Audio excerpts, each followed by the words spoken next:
Welcome to the Rap Soul Podcast, where we dive deep into the world of music that moves our hearts and gets our feet tapping. This is the intersection of rap and soul music from the 80s, 90s, and 2000s. We appreciate you for listening. Share this podcast with a friend or family member who loves music as much as you do. The podcast is hosted by 12 Kyle. Next up, the Rap Soul Podcast.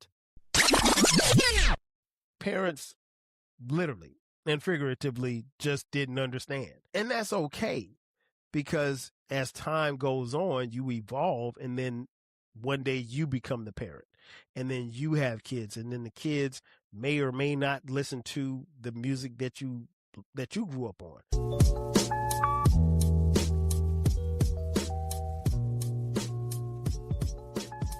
Welcome to another edition of the Rap Soul Podcast. I am your boy 12 Kyle. I want to thank you all for tuning in as you do each and every week. Again, this is the Rap Soul Podcast. This is the intersection where we have discussions about music, artists from the 80s, 90s, and the 2000s when it comes to rap, hip-hop, soul, and R&B. Simply put, folks, this is the best music podcast that you have never heard until right now. Shout out to those of you who are watching on YouTube as well as Spotify. Man, check this out. All right, so the other day I'm scrolling on Threads, and I don't spend a lot of time on social media these days, but I happen to be on social media, and I saw a post from Isaac Hayes III. Now, if that name sounds familiar, he is the son of soul, funk, R&B legend Isaac Hayes. And in the post, he was talking about basically the generational gap between the old school and the new. And not only did I find his post very interesting, but it was also intriguing because of the comment section and the discourse between fans of hip hop going back and forth and criticizing him for his post and so forth and so on. And I don't know, without looking it up, I don't know how old Isaac Hayes III is, but he's not as old as me, and I'm 53 at the time of this recording, but he's older. So I want to read to you in its entirety exactly what he posted and then give you my perspective on what was said. It goes as follows. You 45 and up hip hop media guys, I don't know if he's talking about me, but let's continue, have turned into your parents, and you don't even realize it. Young people look at the world with fresh eyes and fresh perspectives. They may not have wisdom yet, but they have optimism. So when you critique their artists, belittle them, and diminish what they love, you're doing exactly what your parents did to us. They'd bang on our doors and ask us, "What is that noise you're listening to?" The only difference is now you're on the other side of it. You don't see it because you've lived through hip hop's first era. But the world moves on, with or without your approval.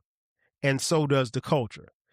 Every generation believes they were there when it was quote unquote real.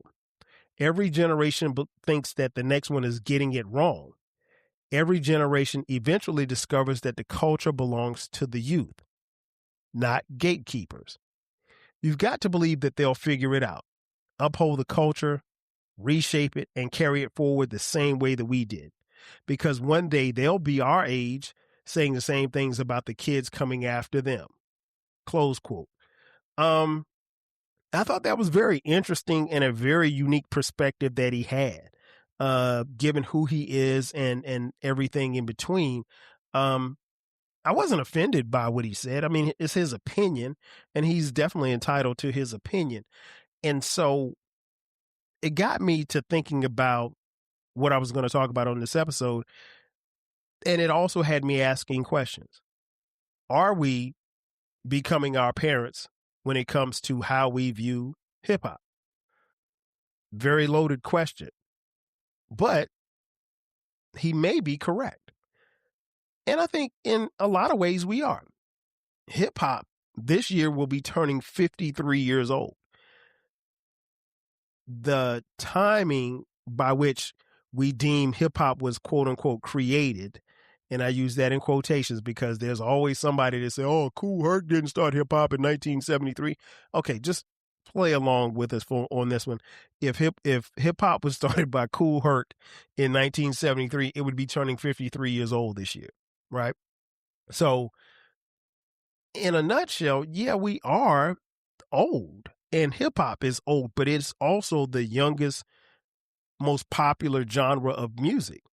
Um, and he makes a fair point that to some degree we have become our parents as far as how we view the music. And trust me, as someone who is seasoned in hip hop, if you follow this podcast, you know that I talk very openly about, the 80s and 90s and the 2000s, because that was the era by which I really was entrenched in hip hop.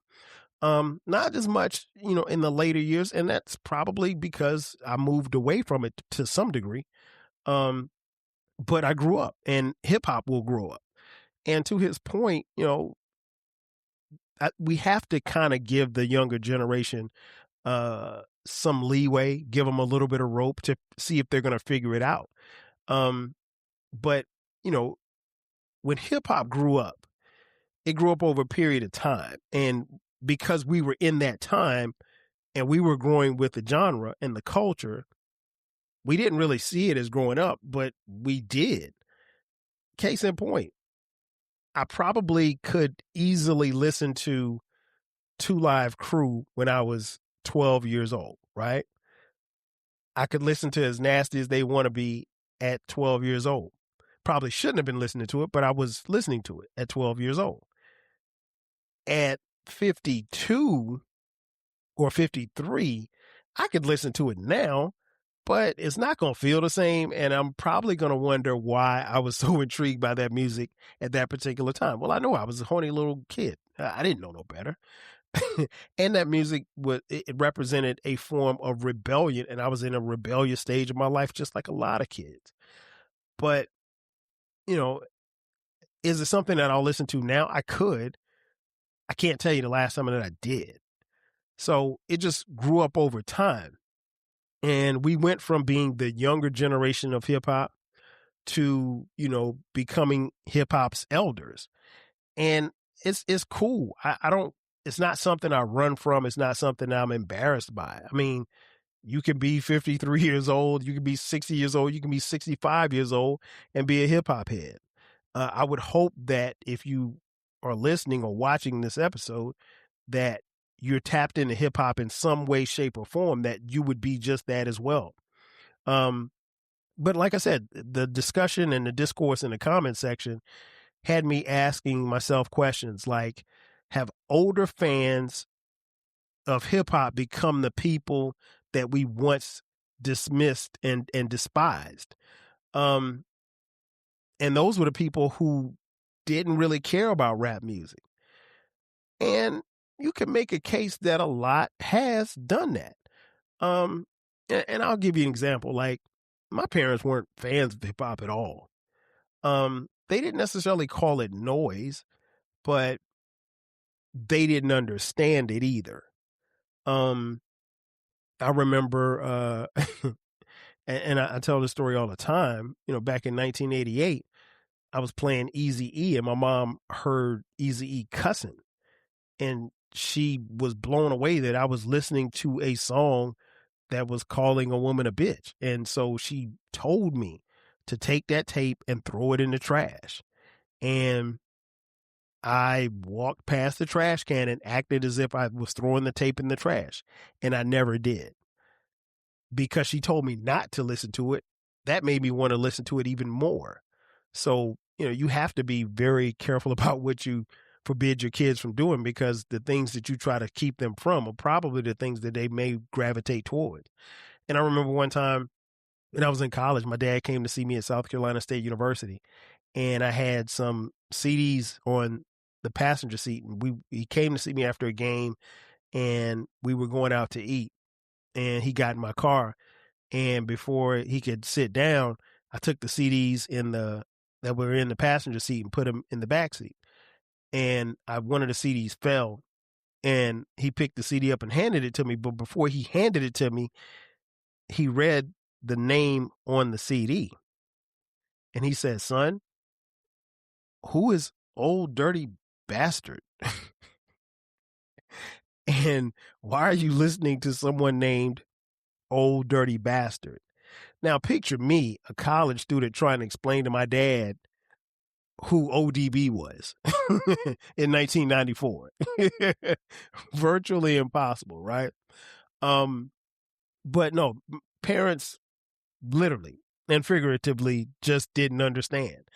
And that's okay, because as time goes on, you evolve, and then one day you become the parent, and then you have kids, and then the kids may or may not listen to the music that you grew up on. I've been fortunate in my time of the fact that my wife and I have 4 kids. We have 3 sons, ages 26, 23, and 19, and our daughter is 14. And I think for the most part, they've all understood and appreciated the music that I played around them. I probably say the oldest 2 are probably more connected to, 90s hip hop as opposed to their peers. The younger 2, not as much. And that's cool. But I'm not going to bash them for what they listen to. Because I know where that could go. And it goes back to what Isaac Hayes said in the post. You can't reach kids when you belittle the people that they think are dope. Now, I'll put it like this: when my kids bring me music and say, "Hey, Dad, listen to this guy. His name is NBA Youngboy, or Youngboy NBA, or Travis Scott, or I don't know, anybody." If you bring it to me and you ask me to listen to it, I will listen to it. I'll give it at least one spin.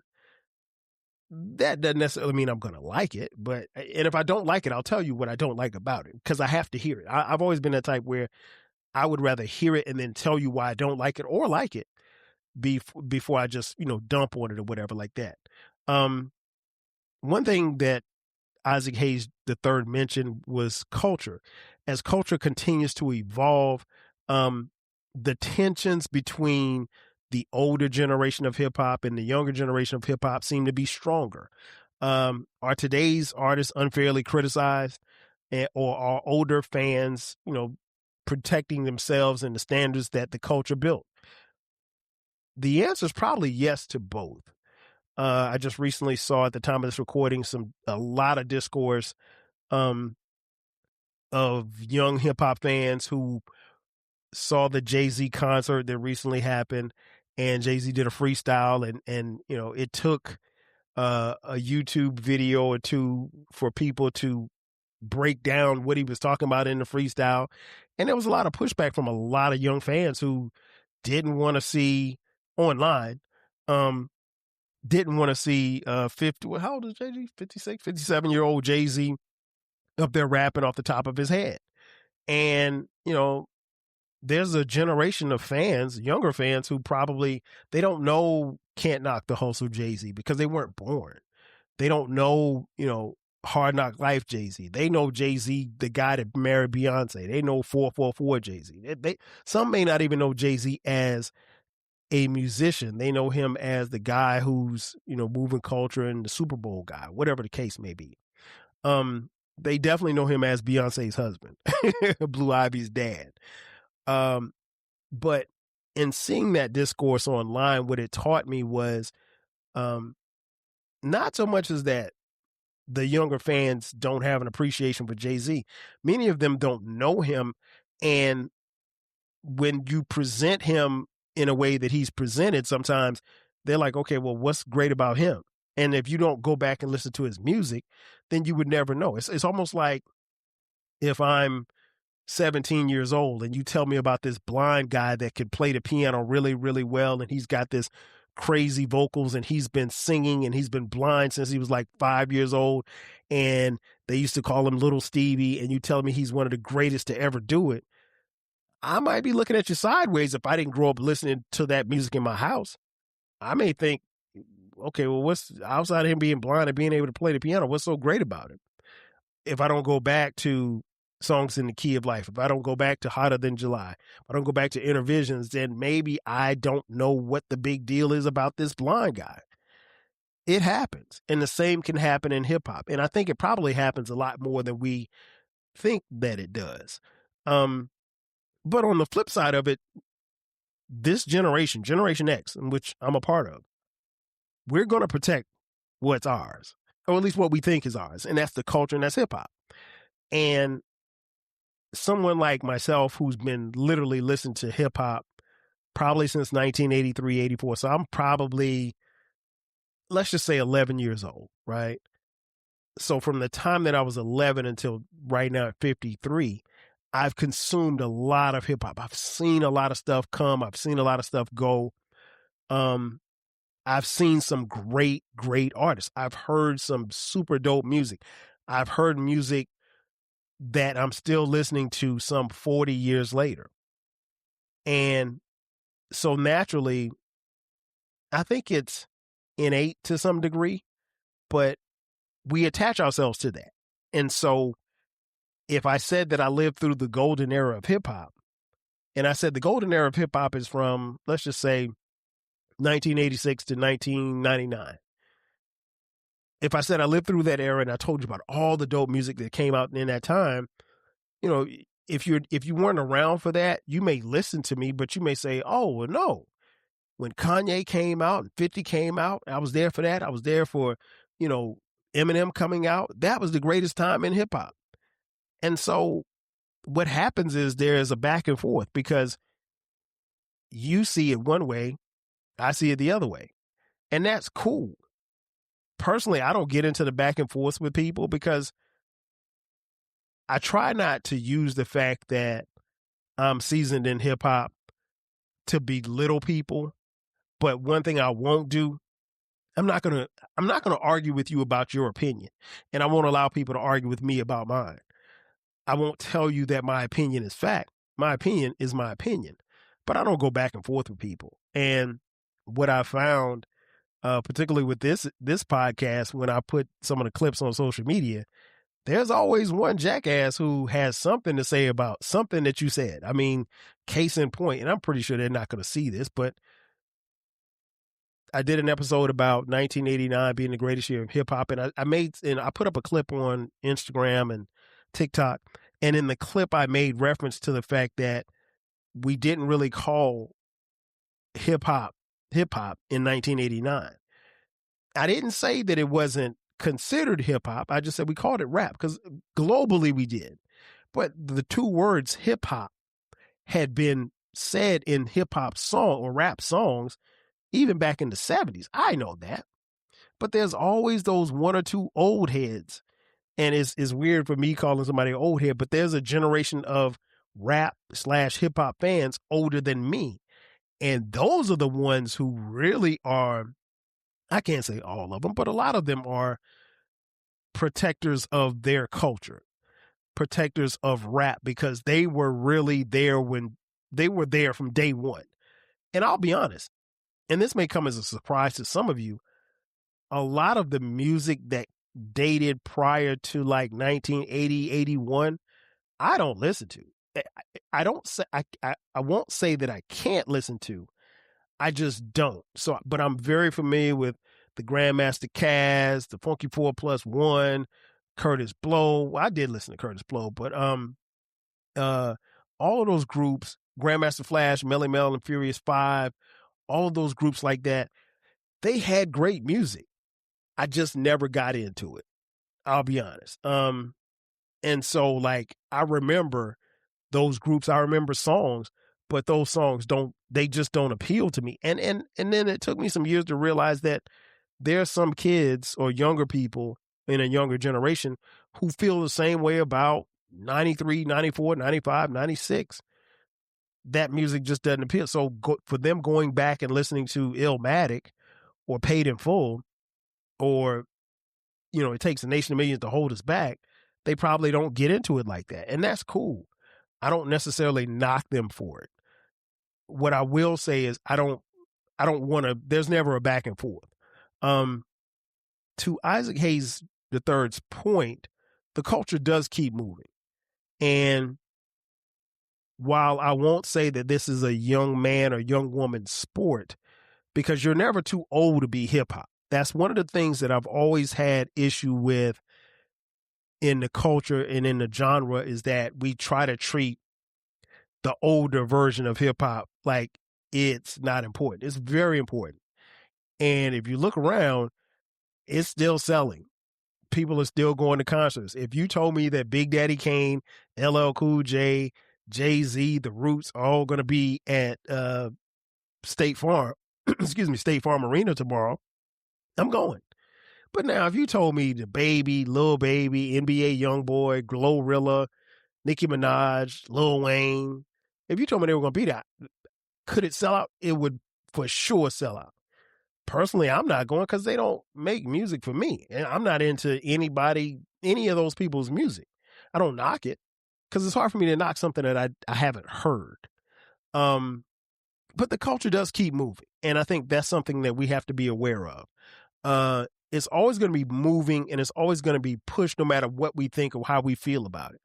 So for as much as, I didn't like mumble rap was a thing. And there was a generation of kids who enjoyed mumble rap. And so if you enjoy mumble rap, no, you don't want to hear Rakim.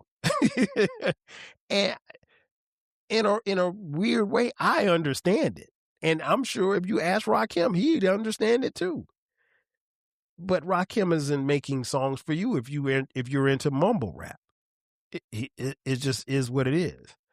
And Isaac Hayes III's point was, the battle between the old heads and the young bloods. Listen, there's always going to be some discourse between the old heads and the young bloods. No matter where you are. We watch the NFL every Sunday. And what do we? Oh, man, today's NFL is soft. Yeah, let's be honest.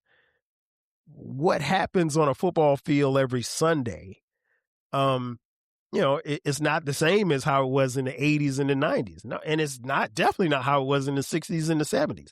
I wasn't around for 60s and 70s football, but trust me, as someone who's around for the 80s and 90s football, yeah, it ain't the same.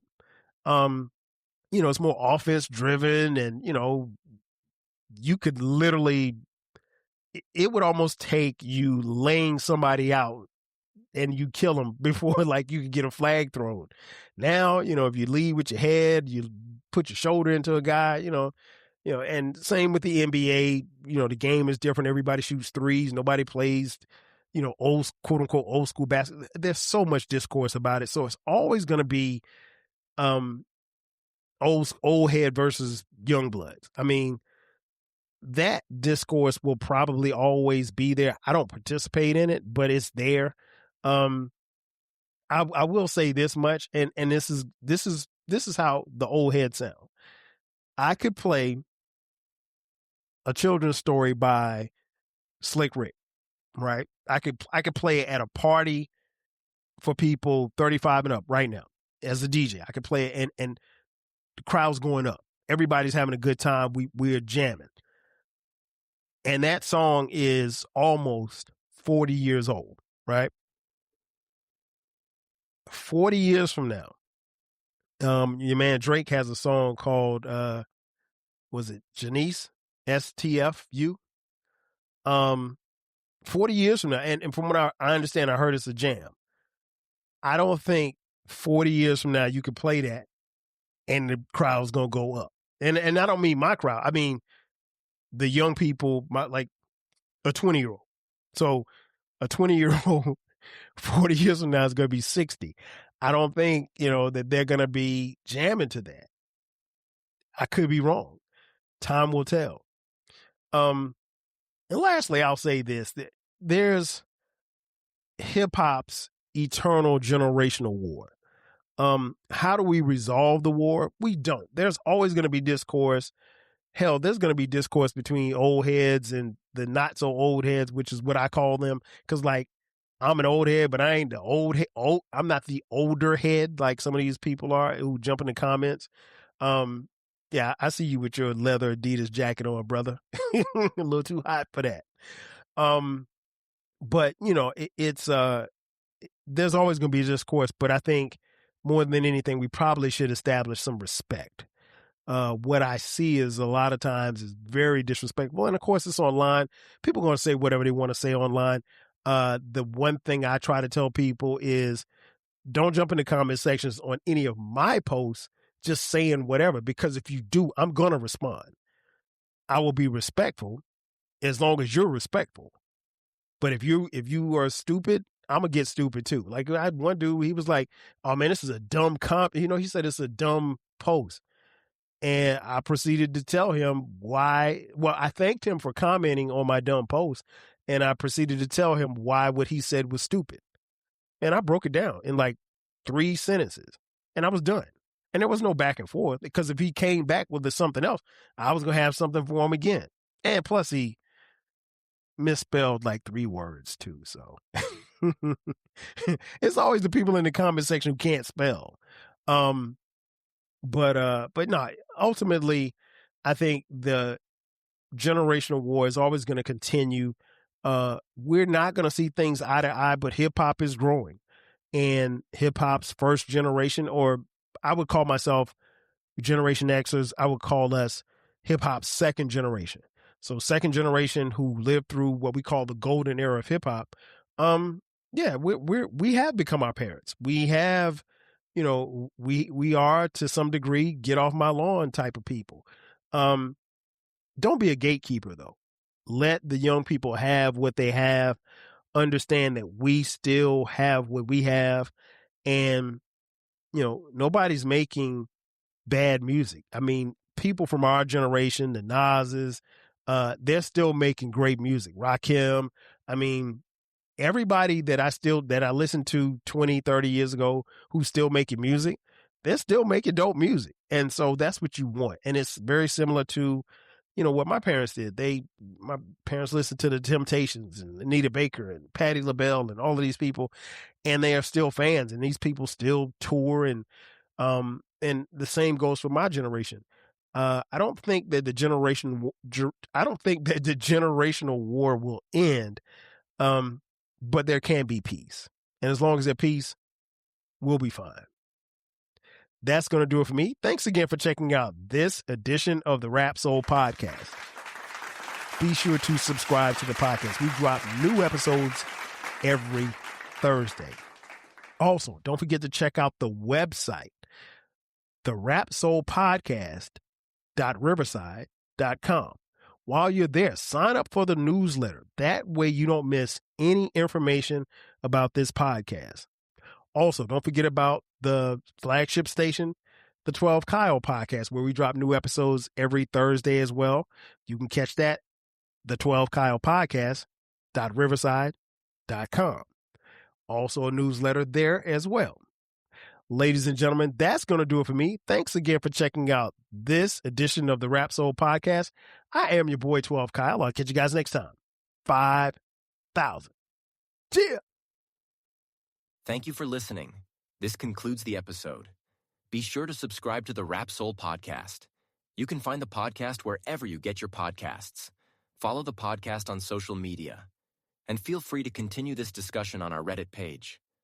More importantly, share this podcast with a friend or family member who loves music as much as you do. Until next time, 5,000.